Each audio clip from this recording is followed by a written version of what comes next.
Nabi. Itayang le urun dayang. Ajan Nabi yang putra dengku. Ajan Nabi Allah yang kan muharib. Yang bagi tayang jita mengkawin dengan sinangnya. Ya, amban. Yang gukun dengan ajan Nabi. Jut tayang dah tilek ji. Ya, amban. Gepegang payung. Oka. Fajudu ayang duru ila ma'adal farji. Oh, kan kanya. Pakai raja idun. Mihana untuk selain ajat, tayang hanjit tak urinangnya. Saji putra, pega urinangnya Medina. Ya, amban. Yu sakti mana yo? Amban. Puto aja hana Medina. Ya, amban. Jande aja. Tapi mihana tapu keperluan. Fagairi jaidin. Maka niscaya maka tidak boleh. Ya, amban. Wasani nadaruhu ila zaujati au amatihi.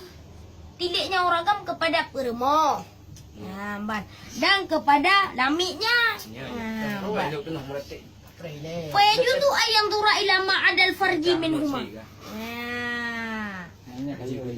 Dan boleh oleh bahwa tertilik kepada barang selain farad daripada keduanya. Ya, amban pegah. Jadi kena pegah ini. Mengaji tayo na promo. Atau na lamit. Ya, amban. Dan tayo na lamit. Tayo je tertilik lamit dengan promo tayo nyan dari barang. Yan. Selain daripada barang yang farad, mandum je dah jadi farad. Ya, amban. Kadang tu je tertipek lagi panan lah mandum je dah. Ya, amban. Dan cara pegah.